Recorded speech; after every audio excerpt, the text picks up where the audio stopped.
nós não temos o duelo onde duas pessoas se degladiam até a morte. Mas trazendo esse assunto para os dias de hoje, o mesmo não podemos dizer em relação às discussões.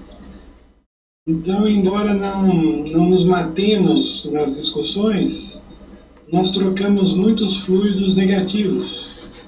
Então, nós podemos trazer esse estudo para os dias de hoje, onde ainda a gente tem muita animosidade com as pessoas que estão ao nosso redor.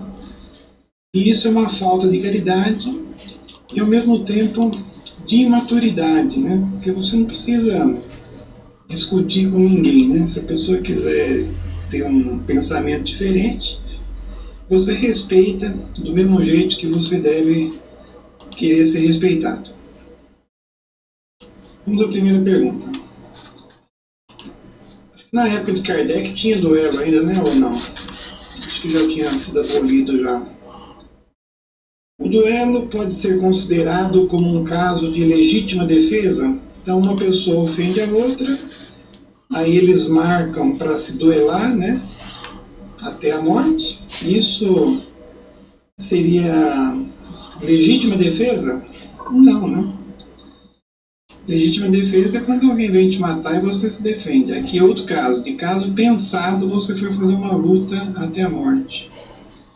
Mas o meu aqui tá meio estranho. Às vezes a imagem para e volta. Pergunta pro pessoal se tá normal aí. A Letícia falou que tá parando um pouco a imagem. Para vocês, tudo bem?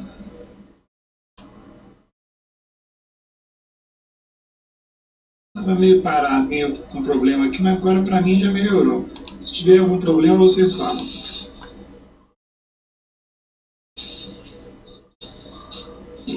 Não é legítima defesa. É um assassínio e um costume absurdo, digno dos bárbaros. Numa civilização mais avançada e mais moral, o homem compreenderá que o duelo é tão ridículo quanto os combates antigamente encarados como o juízo de Deus. Esse juízo de Deus é quando a pessoa passava por uma tortura muito grande, isso pela Igreja Católica. E se ela fosse inocente, ela ia sobreviver. Só que normalmente ela morria, então era uma coisa absurda também. Eu até coloquei as coisas que eram usadas no duelo, que aí a arma de fogo, né, duas iguaizinhas, e a luva, né? Então, quando você se sentia ofendido, você jogava a luva na pessoa ou batia na cara dela, né? Para a realização do duelo no século XIX, ambos os contentores escolhiam então seus padrinhos. Cada afiliado podia ter um ou mais padrinhos que o assessoravam. Então tinha lá um pessoal assessorando as duas pessoas que iam lutar até a morte. Tinha também um juiz que era escolhido por ambas as partes e deveria ter pleno conhecimento das regras utilizadas, tratadas previamente conforme ordenamento das leis vigentes. Então, quer dizer, era um negócio até organizado, né? Civilizado, entre aspas, mas na verdade, como diz o Espírito aqui, é um costume digno dos bárbaros. Os padrinhos asseguravam que o duelo seria realizado de forma igual para ambos os contentores e verificava inclusive o carregamento das armas se estava tudo ok. Além dos padrinhos, era comum os duelantes levarem médicos para o atendimento dos feridos ou mortos no combate. Na França, o local escolhido para os duelos a bala eram bois de Viceny e nos jardins da Tuileries, e sempre ocorriam ao amanhecer. Então, de manhãzinha, o pessoal ia duelar. A distância do tiro é contada de 10 passos, né? E aí o juiz falava fogo e os dois atiravam. E aí ia ver o que acontecia.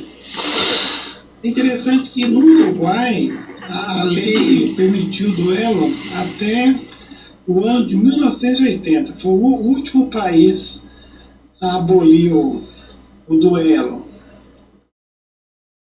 O duelo pode ser considerado, ainda pergunta Kardec, como um assassínio por parte daquele que conhecendo sua própria fraqueza, está quase certo de sucumbir, o duelo pode ser considerado como um assassínio. E, na verdade, quem vai para um duelo, como ele não sabe se ele vai morrer ou se ele vai sobreviver, porque por mais que você seja aí um exímio, né, conhecedor das armas, você não tem certeza se você vai viver ou não. Então, via de regra, para a espiritualidade, porque o que vale é a intenção, é um suicídio. Então, quem vai para uma luta até a morte e há a possibilidade dele morrer, é um suicídio. A resposta é um suicídio. E quando as probabilidades são iguais, é um assassínio ou um suicídio? Então, depois que ocorreu, se você matou, você vai responder por assassinato. Mas antes, né, seria um outro. Seria os dois, na verdade, né? Porque a minha foto tá normal pra ela. Ah, tá normal. Tá normal. Então, o Valdir entrou também, o Valdelano. E meninos, deixa eu abrir aqui, eu volto vendo todo mundo. Clotilde também entrou. Então é um e outro. Então se responde tanto por assassínio quanto suicídio. Em todos os casos, mesmo naqueles em que as possibilidades são iguais, o duelista é culpável porque atenta friamente e com um propósito deliberado contra a vida do seu semelhante. Quer dizer, é uma responsabilidade muito grande, né? Em 1917, até essa foto é sobre isso, né? No Brasil tinha um clube de tiro, eu acho que era no Rio de Janeiro, e não tinha o duelo propriamente, mas eles fizeram o começo do paintball, né? Que existe até hoje, né? Que você vai e atira a bola de cera um no outro. E aí então lá no Rio de Janeiro eles começaram com esse esporte aí de duelo com a bala de cera, né? Então não morria, mas pelo menos não dava tiro no outro, né?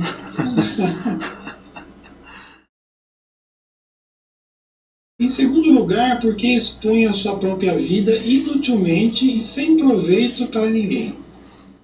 É uma ignorância.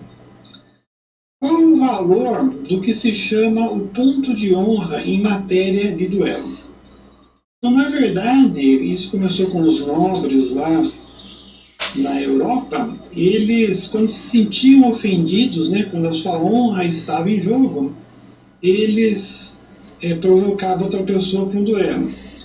E aí o Kardec pergunta o que seria esse ponto de honra. Na verdade, honra é você cumprir as suas responsabilidades, né? Não você ficar melindrado porque alguém falou alguma coisa e querer matar a pessoa ou correr o risco de morrer também. Isso é uma ignorância. Então ele fala que essa honra é do orgulho e da vaidade, duas chagas da humanidade. Então não tem nada a ver com honra, né? É um orgulho. A pessoa tem um ponto de vista, o outro contraria e aí ele não quer sair perdendo. Como eu disse, né, hoje não tem o duelo, mas tem as discussões. Então é comum as pessoas terem pontos de vista diferentes.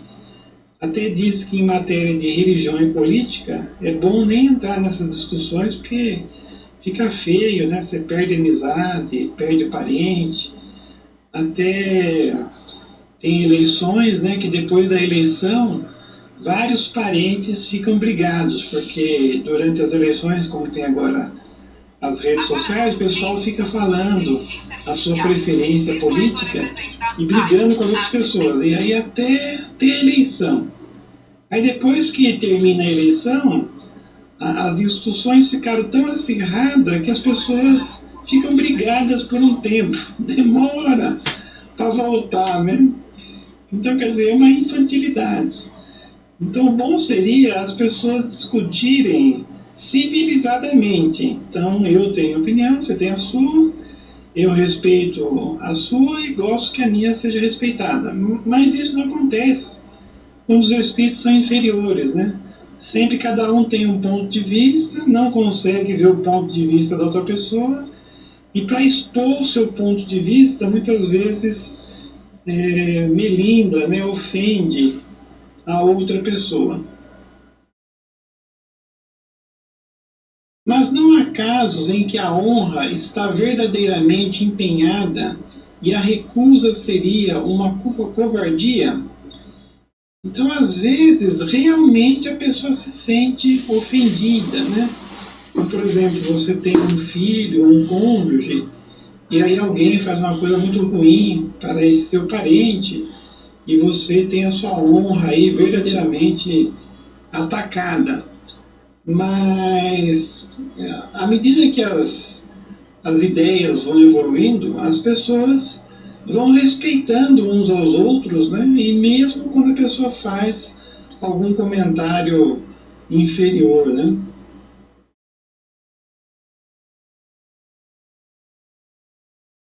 Então isso depende dos costumes e dos usos. Então realmente às vezes a honra está em jogo, né? Conforme os costumes, mas é por causa do grau evolutivo daquele pessoal.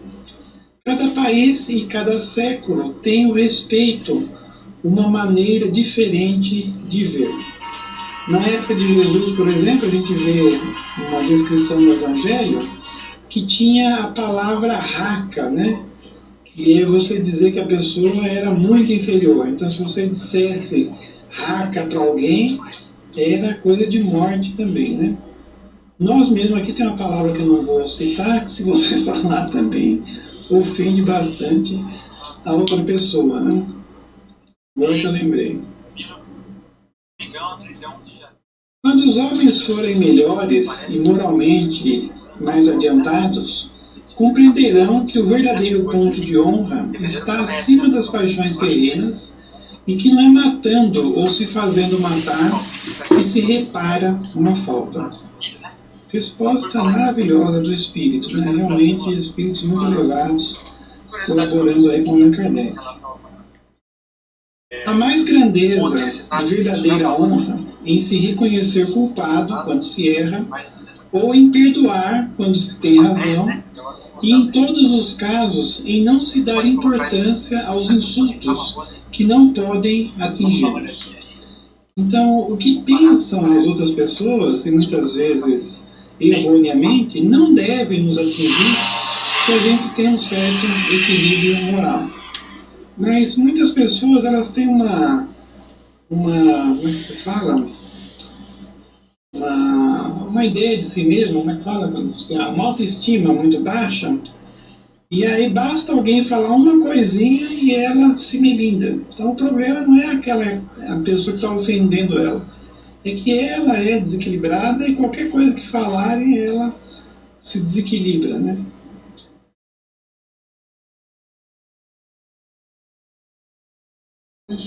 O Egídio entrou, seja bem-vindo. Valdir, que eu tinha falado. E agora vamos entrar no assunto pena de morte.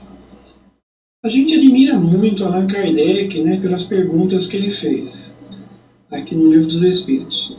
E esse capítulo propriamente, pena de morte, é fantástico as perguntas que ele faz, né? A gente realmente não imagina quem foi Allan Kardec, e se não fosse ele fazendo essas perguntas, não sei quem seria. Eu não seria.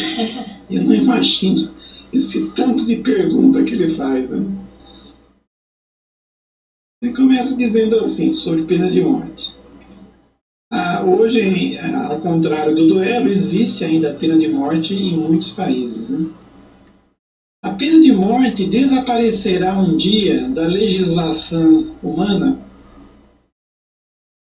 A pena de morte, diz o Espírito, desaparecerá incontestavelmente e sua supressão assinalará um progresso da humanidade. Então, quer dizer, está longe ainda, porque nós temos as nossas leis e os homens muitas vezes eles são muito severos, né, quando se trata de erro das outras pessoas, e até para se proteger ele acaba eliminando uma outra pessoa da sociedade.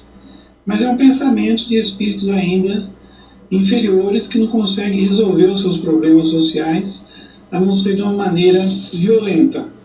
Mas um dia vai acabar. Um dia vai acabar todas as penitenciárias, um dia vai acabar todos os muros, né?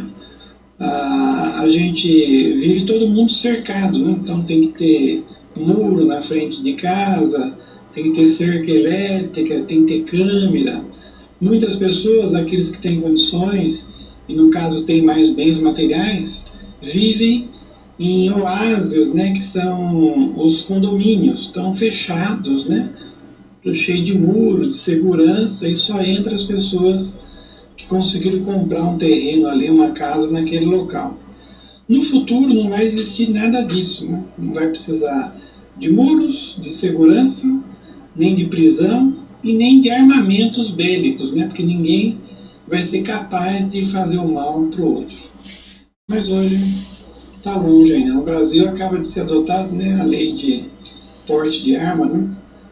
Até aumentou bastante os assassinos no Brasil por conta disso. Normal, né?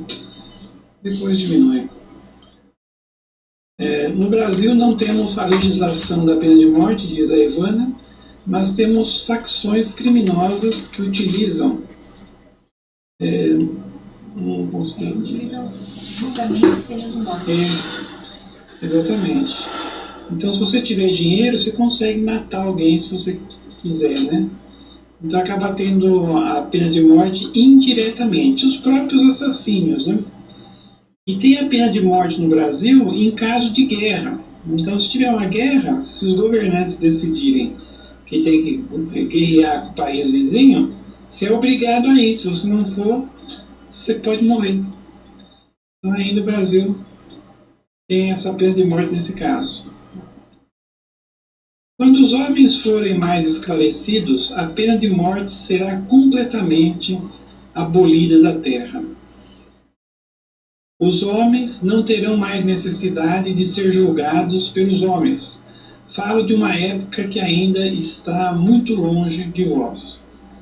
Então vai chegar um tempo que não vai ter cadeia e também não vai ter juiz e também não vai ter guarda. Quer dizer, todo mundo vai fazer as suas responsabilidades e não vai precisar de código penal. Aliás, o Allan Kardec uma vez estava conversando com o Jupiteriano, né, que é um planeta celeste divino, e ele perguntou se lá tinha código penal. Aí o espírito disse assim: eu não entendo a sua pergunta, porque aqui se ninguém faz o erro, por que tem que ter o código penal? Então não tem. Uma coisa que não tem também no planeta celeste ou divino é templo religioso. Por quê? Porque ninguém precisa ir na igreja para saber o que é certo e o que é errado. Todo mundo já pratica o bem. Então, acho que o não tem nem livros sobre a religião. Novamente saiu aqui.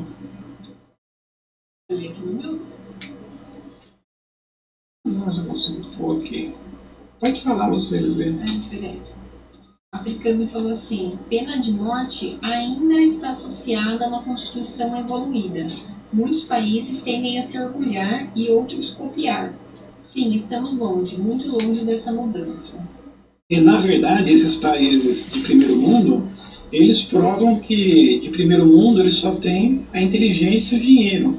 Mas moralmente eles estão ainda inferiores, né? Até os Estados Unidos também, a religião deles lá é mais o protestantismo, e a maioria acredita naquele negócio do criacionismo. Então eles não são evolucionistas, eles acham ainda que todo mundo foi criado, né, de Adão e Eva. Então, moralmente estão muito atrasados. Nós aqui do Brasil já é o contrário, né? Nós somos terceiro mundo, mas moralmente estamos bem elevados, né? E Claudinei Celestino entrou também, falou boa noite. Boa noite, Claudinei. Até essa foto que eu coloquei aqui é o corredor da morte nos Estados Unidos.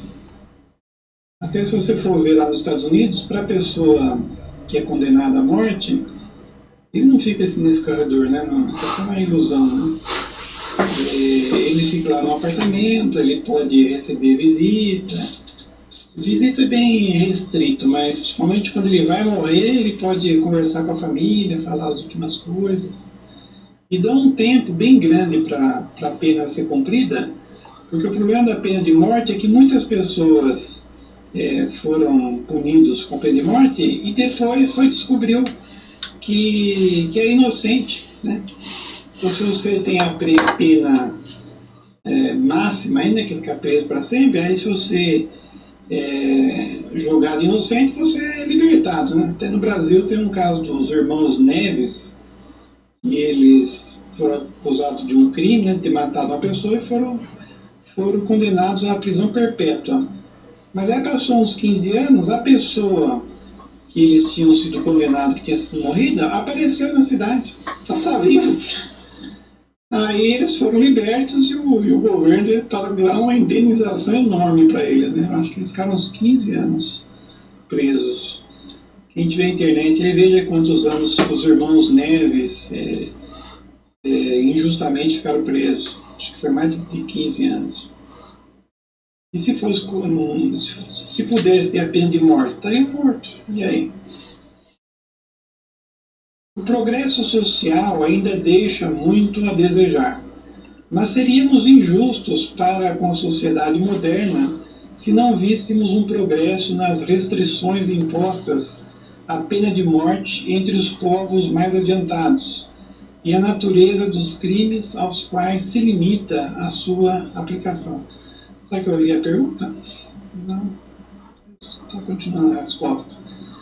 Então, a par, né, da pena de morte que existe ainda, a Constituição ela vai progredindo cada vez mais, né? Os direitos vão sendo conquistados. A gente vê o direito da mulher, o direito das crianças, dos idosos. Então, há um progresso aí na legislação humana. As leis divinas, elas não mudam porque elas são perfeitas. Mas as humanas, elas vão mudando, porque ainda elas têm que melhorar. Se compararmos as garantias de que a justiça se esforça para cercar hoje o acusado, a humanidade com que o trata, mesmo quando reconhecidamente culpado, com o que se praticava em tempos que não vai muito longe, não podemos deixar de reconhecer a via progressiva pela qual a humanidade avança. Então, há progresso até no Código Penal ainda. A Cristina Lombardi comentou que ela acha que é um comentário de Kardec. Qual? Essa parte a mais que você está lendo aí que você... Ah, sim. Certo. A lei de conservação dá ao homem o direito de preservar a sua própria vida. Não aplica a ele esse direito quando elimina da sociedade um membro perigoso? A pergunta é fantástica, né? E a resposta melhor ainda. Há outros meios de se preservar do perigo, sem matar. É necessário, aliás, abrir e não fechar ao criminoso a porta do arrependimento. E no caso, nós que somos espíritas, nós sabemos que se você condenar uma pessoa à morte, é a morte física. Espiritualmente ele continua vivo, né? Eu até tenho um amigo, ele tinha uma sogra muito problemática, e ele dizia assim: eu rezo todo dia para minha sogra ter saúde e continuar viva. Eu falei: nossa, mas você reclama tanto da sua sogra, né? Falar que ela é tão ruim. Eu falei: então, é que ela viva, eu sei onde ela está e dá para eu fugir dela. E se ela morrer, não sei o que vai acontecer. Então, realmente, né? Você não mata o espírito, você mata só o corpo. E no caso, assim que, como você quer progredir e ter novas oportunidades, você deve deixar a pessoa progredir e ter novas oportunidades. E você desencarnando ela, não vai acontecer. Se a pena de morte pode ser banida das sociedades civilizadas, não foi, entretanto, uma necessidade em tempos menos adiantados? Aí vem as perguntas de Kardec, né? Ele vai tirando uma pergunta atrás da outra, né? E a resposta bonita também. Necessidade não é o termo. O homem sempre julga uma coisa necessária quando não encontra nada melhor. As pessoas tinham lá indivíduos na sociedade, muito fora da sociedade, prejudicando todo mundo. e aí acharam que matando o indivíduo ia resolver o problema. Até eu coloquei aqui a foto da guilhotina, né, que começou a ser usada em 1792 na França. E uma coisa interessante, a guilhotina, ela foi um progresso, porque antes as pessoas eram mortas, enforcadas e de outra maneira, e era uma coisa muito sem humanidade, às vezes a pessoa demorava para morrer. E quem inventou a guilhotina foi um médico francês, porque ele disse que seria um método, e é realmente indolor e rápido. A própria guilhotina foi um progresso aí na morte das pessoas, né? Então, devagarzinho, tudo vai progredindo, né? Mas, à medida que se esclarece, vai compreendendo melhor o que é justo ou injusto e repudia os excessos cometidos nos tempos de ignorância em nome da justiça. Então, se você for voltar, né, no passado, a ignorância era muito grande e a justiça era feita de uma maneira bruta, né?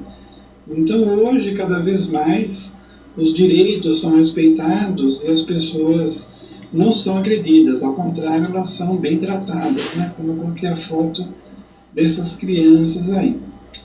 Até hoje, cada vez mais a gente vê a questão da alteridade, né? Então, você ser simpático, tratar todo mundo bem, já é um progresso. Você ser empático, se colocar no lugar da outra pessoa, é melhor ainda, já é um progresso. Mas hoje, até por isso que eu coloquei essa foto, nós vivemos um momento da alteridade. A alteridade é você conviver com pessoas de raças diferentes, de culturas diferentes, né, de pensamentos diferentes, e você respeitar totalmente a outra pessoa. Então a pessoa tem lá os pensamentos dela, faz o que ela quer, e você aceita. Quer dizer, você não faz igual, mas você não fica tentando mudar a pessoa, você respeita ela, e até muitas vezes você se une a ela, porque às vezes as diferenças, né, acabam levando a desenvolvimento. Ontem mesmo eu assisti aquele filme daquela polonesa, Maria, que descobriu a radioatividade, né? Qual que é o nome dela? Falem aí, Maria. E ela era muito racional, né? Muito segura. E ela se uniu a um outro cientista que ela acabou casando, demorou, mas ele conseguiu casar com ela. Assista um filme, foi lançado ontem. E tá falando dela porque a questão criou a radioatividade. Ela descobriu um novo elemento, né? O rádio. Maria Curie. Maria Curie. Então, quer dizer, ela e o marido eram totalmente diferentes, tinham algumas coisas em comum, mas ele tinha algumas qualidades e ela tinha outras. E aí ela só conseguiu, né, se dar bem nos objetivos científicos dela porque ela se uniu ao marido. E aí eles juntos ganharam 2 prêmios Nobel e depois a filha dela ganhou um prêmio Nobel também. Mas os diferentes acabam se unindo, né, e fazendo coisas juntos, que separado não conseguiria. Então nós estamos num momento da nossa humanidade, não só em que a pena de morte vai ser extinta, né, rapidamente, mas que as pessoas vão se aceitar mais, né, se respeitar mais. Já está acontecendo. Sobre mais comentários aqui, a Picami tinha falado que a guilhotina ainda foi usada pela última vez no século XX. E a Cristiane Lombardi comentou que ela assistiu hoje esse filme. Ah, sim. Bom, hein? Até eu assisti sozinho, depois falei pra minha esposa, assiste aí que é bom. E aí ela assistiu e gostou. E muito bem feito, não tem um romance no filme. E ela também tinha uns problemas lá que a sociedade demorou para aceitar, mas acabou aceitando, porque ela foi uma das maiores cientistas do mundo. Até tem uma foto dela no final do filme, num congresso de 1927, e ela estava ao lado nada mais nada menos do que Einstein. E é interessante que numa época, né, em que os homens lideravam tudo, né, ela estava lá no meio de todos os homens, né? Aliás, na faculdade que ela tinha lá uma cadeira, mandaram ela embora por ciúmes, né? Mas depois ela voltou e lecionou na faculdade de Sorbonne, na França. Mas demorou para ela conseguir o espaço dela. As restrições dos casos em que se aplica a pena de morte é um índice do progresso da civilização. Até nós vendo para trás aqui alguns comentários de Kardec já falava sobre isso, né, que é sim progresso. Podes duvidar disso? Não se revolta o teu espírito lendo os relatos dos morticínios humanos que antigamente se fazia em nome da justiça e frequentemente em honra à divindade, das torturas a que se submetia o condenado e mesmo o acusado para lhe arrancar a peso do sofrimento a confissão de um crime que ele muitas vezes não havia cometido? Porque sobre tortura você fala qualquer coisa, né? Principalmente homem, né? A mulher ainda tem aguenta a dor mais, né? Mas homem, arrancar uma unha você já fala tudo mais um pouco. O Cristiano comentou aqui que sobre o filme tem até um pouquinho sobre espiritismo. Muito bom o filme. É verdade. Até teve um momento lá que tinha um senhor num lugar lá, eu achei que era Allan Kardec. Nossa, será que Allan Kardec vai aparecer na cena aí? Mas não era Allan Kardec. Mas fala do espiritismo, eles tratam como um espiritualismo, né? Ela chega aí, acho que umas 3 sessões de espiritualismo. Aliás, o marido dela gostava muito do espiritualismo, né? Ela não. Mas no final ela gostou também do espiritualismo. Pois bem, se tivesses vivido naqueles tempos, acharias tudo natural. E talvez tivesses feito o mesmo. É assim que o que parece justo numa época parece bárbaro em outra. Somente as leis divinas são eternas. Então, realmente, quanto mais você voltar no tempo e ver como as pessoas se comportavam, né, em termos de justiça, principalmente as penas, né, colocadas para as pessoas que faziam as coisas erradas, você acha hoje que era um absurdo, né? Mas quem vivia naquela época achava tudo normal. As leis humanas modificam-se com o progresso e se modificarão ainda até que sejam colocadas em harmonia com as leis divinas. Então vai progredir até o ponto de se igualar às leis naturais. Então o dia que as leis humanas forem as mesmas que as divinas, aí ela vai parar de progredir. Mas enquanto isso ela tem muito que progredir. Jesus diz: quem matar pela espada, perecerá pela espada. Mais uma pergunta boa de Allan Kardec. Essas palavras não representam a consagração da pena de talião? E a morte imposta ao assassino não é a aplicação dessa pena? Então Jesus falou, né, da pena de talião. E aí? Não daria apoiado na pena de talião endossar a pena de morte? Tomai tempo, cuidadores, Allan Kardec. Estais equivocados quanto a estas palavras, como muitas outras. A pena de talião é a justiça de Deus. É Ele quem a aplica. Então, quando Jesus falou da pena de talião, olho por olho, dente por dente, né? A cada um segundo as suas obras, existe a pena de talião. Mas quem coloca essa pena é a justiça divina. Aliás, se nós formos ver os problemas que nós temos hoje e a causa dos erros em outra vida, a gente vê a perfeição na lei divina, né? Só que cheia de misericórdia, de bondade, porque nós aqui, humanos, quando a gente vai aplicar a justiça, nós somos muito severos, mas Deus, ele tem a justiça e o amor juntos. Então, se você for sempre ver a causa de grandes expiações que as pessoas passam hoje, sempre tem uma causa justa. Tem um caso que eu gosto de contar, que uma vez teve uma enchente em São Paulo e uma senhora, né, grávida, morreu levada pela enxurrada, né? E ela foi levada pela enxurrada e tinha um bueiro, e o bueiro estava aberto. Ela foi engolida pelo bueiro e morreu afogada e estava grávida. E aí, lá em São Paulo, acho que foi até na Fiesp que teve essa comunicação, perguntaram, né? Nossa, como que aquela mulher foi morrer grávida, engolida pela boca de lobo, né? Aí o espírito disse que em outra existência ela era senhora de escravo. E ela descobriu que o marido dela tinha tido um filho com uma escrava. Coisa normal na época, né?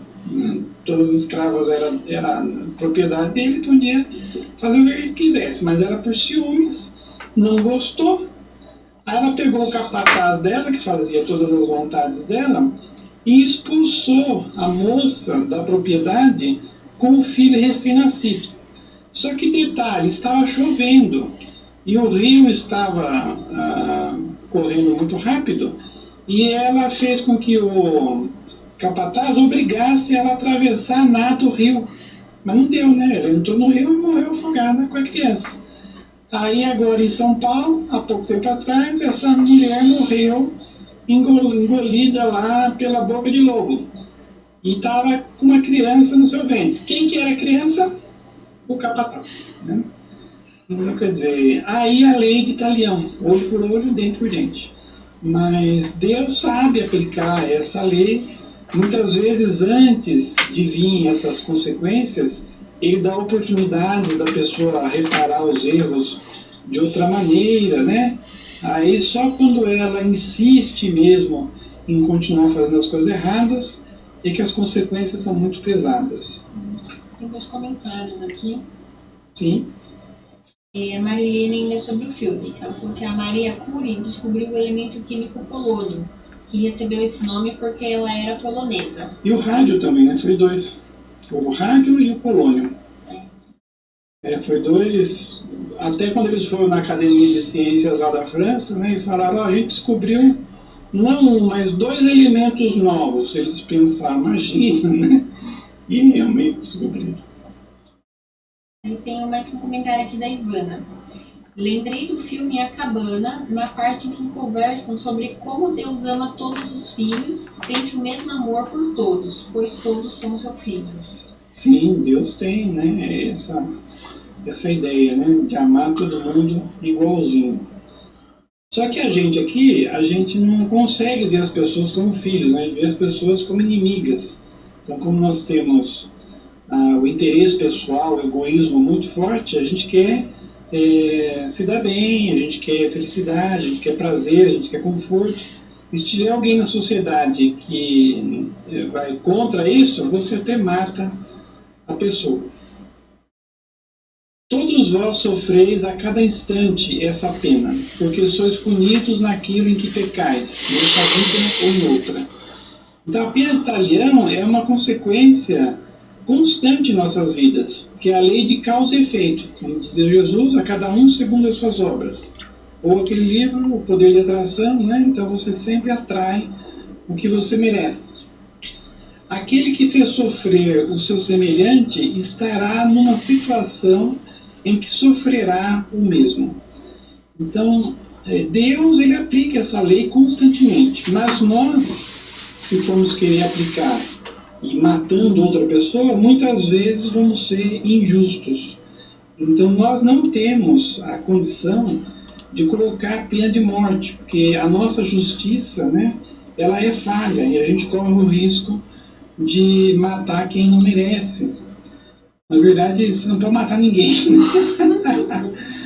Aliás, se você for ver sobre a vida, né, ninguém pode matar ninguém e ninguém pode se matar também. Então, o momento que você vai deixar o planeta, só Deus o sabe, né? Até no livro Ação e Reação, a gente vê lá o André Luiz, né, ajudando alguns espíritos na hora do desencarne. E num caso lá, que a pessoa era muito boa, o André Luiz falou para o assistente, né? Será que não seria o caso da gente desencarnar a pessoa já, que a gente sabe, né? Ele tinha conhecimento para isso, o assistente também.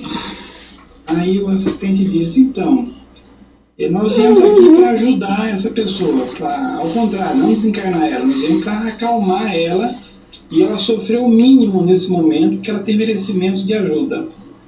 Quanto ao momento do desencarne, quem está vendo isso são espíritos muito elevados que você não vê, ele está vendo, né? Então esses espíritos é que sabem a justiça divina e o momento exato da desencarnação, nós não. Então nós aqui só vamos dar o passe para a vida se prolongar ao máximo. E o desencarne vai ocorrer quando esses espíritos decidirem, né, que eles têm essa noção de justiça realmente perfeitas. Então Deus é que sabe a hora que você tem que sair do planeta. E às vezes minutos, né, já fazem diferença. Desencarnar agora, desencarnar um pouquinho depois. É este o sentido das palavras de Jesus. Pois não vos disse também, perdoai aos vossos inimigos? Então a gente lembra das palavras de Jesus, olho por olho, dente por dente, para matar todo mundo, né? Mas e quando Jesus disse, amai os vossos inimigos, perdoai, aí a gente segue Jesus? É porque uma foto de Jesus bonito aí, né? Parece um cantor de rock. Nada de colocar Jesus crucificado, né? E não vos ensinou a pedir a Deus que perdoe as vossas ofensas, isso no Pai Nosso, né? Da mesma maneira que perdoastes, ou seja, na mesma proporção em que houverdes perdoado? Compreendei bem isso? Então quer dizer, Jesus de vez em quando falou algumas coisas, mas não tomemos as palavras de Jesus para fazer as coisas erradas, né? Se a gente quer seguir Jesus, sigamos principalmente as palavras para a gente amar os nossos inimigos até. E que pensar da pena de morte imposta em nome de Deus, no caso nas cruzadas, né? Que foi a época negra da nossa humanidade, a Santa Inquisição.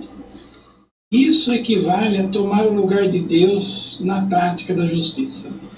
Os que agem assim revelam quanto estão longe de compreender a Deus e quanto têm ainda de espiar.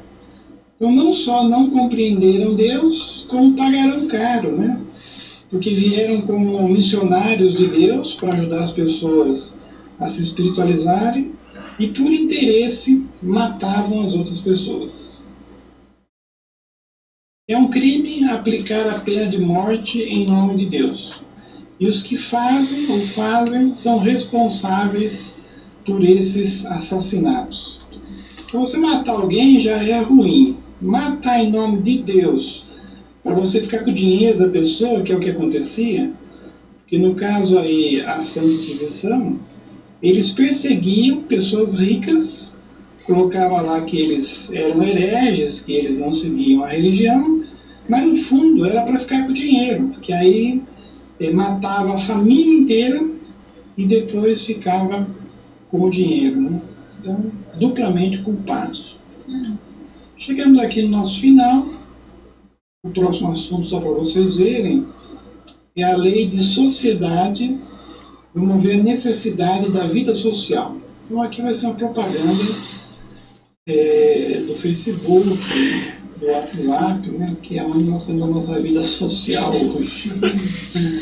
No momento, a nossa vida social são as redes sociais. Então vamos fazer a nossa prece. O nosso somzinho aqui.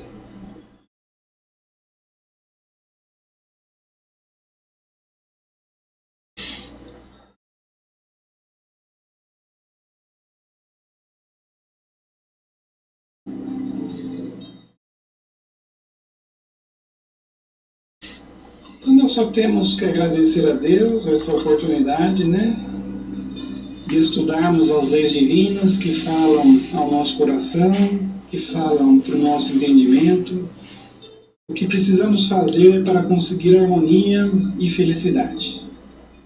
Permita a Deus não só estudemos aqui esses assuntos, mas que possamos ter as forças necessárias para colocar em prática. E aproveitamos esses instantes para vibrarmos para todo o nosso planeta, no sentido de que as pessoas vivam como irmãos. Não mais se duelem, discutam, mas sim consigam se perdoar, consigam se compreender e se amar. Pensamos também nos desencarnados que estiveram aqui conosco vendo essas leis e muitas vezes perceberam os erros que fizeram na última vida.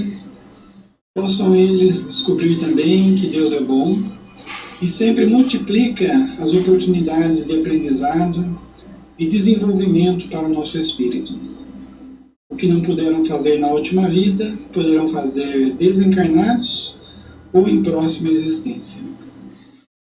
E todos nós encarnados que aqui estamos, que colocamos a água para frutificar, que Deus nos abençoe, nos dê as forças necessárias para continuarmos as nossas lutas e o nosso desenvolvimento. Pedimos também para os nossos familiares, principalmente se alguém estiver doente, alguma perturbação emocional, envolvamos essas pessoas com carinho, para que recebam todos os bons fluidos do nosso ambiente. Então, agradecidos aos bons espíritos que estiveram conosco, a Jesus, encerramos o nosso estudo.